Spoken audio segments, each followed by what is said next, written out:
Have you ever found yourself with two simple ideas and just wished you could weave them together into one bigger, more complex thought? Well, today we're going to look at a key piece of English grammar that lets you do exactly that. We're talking about the noun clause. Let's get right into it. Okay, let's start with this sentence. It's a nice thought, right? But for us, it's also a perfect example of what we're talking about today.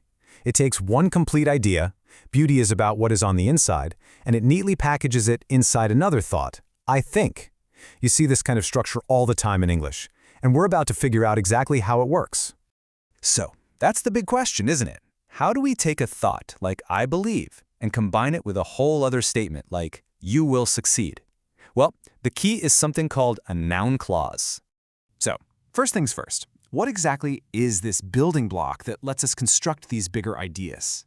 You know, at its heart, a noun clause is just a statement inside of another statement. It's a bunch of words that has its own subject and verb, but the whole thing acts like a single noun. Its job is to package up one idea so it can fit snugly inside another one. Let's take a look at how that actually plays out. All right, one of the most common places you're going to find a noun clause is right after a verb. In this spot, it's acting as the object of that verb. It basically answers the question, what? So you'll want to keep an eye out for verbs that have to do with thinking or feeling or saying something. Words like think, hope, expect, believe, know, and say. They're all really strong clues that a noun clause might be coming right up. So in this example, our main verb is hope.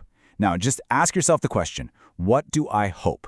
The answer is that entire chunk that follows, that you can come to the game. See, that whole clause is the object of the verb hope.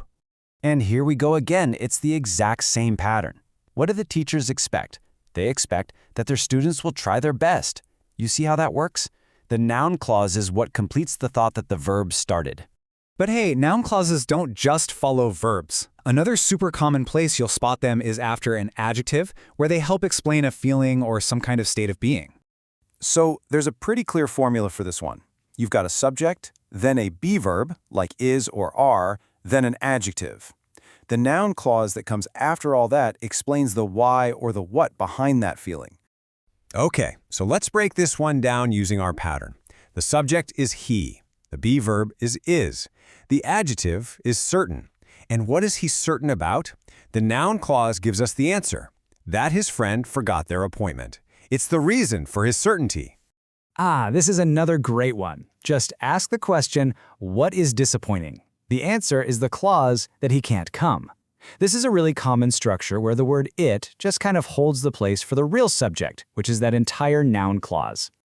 Okay, now for a really crucial tip.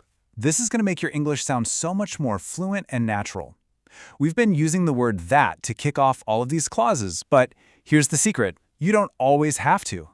Take a look at these two sentences. I hope that you can come, and I hope you can come. They are both 100% correct, and they mean the exact same thing. But in casual conversation, and honestly, even in a lot of writing, you are much more likely to hear people just drop the word that. So here's the bottom line. While it's never wrong to include that, leaving it out often makes your speech just flow better. I think you're right just sounds a little more natural than I think that you're right. It's a tiny little change that makes a huge difference. All right, so we've covered the rules, we've looked at the patterns. Now let's try a quick little exercise to make sure it all clicks into place. So the goal here is super simple. We're going to take two separate ideas and merge them into one stronger, more sophisticated sentence using a noun clause. This is exactly the kind of skill that can elevate your own speaking and writing. Let's give this first one a try. We've got two sentences. She's worried, and she thinks she's going to fail the class. So how can we connect her feeling that she's worried with the reason for that feeling? Take a second to think about it.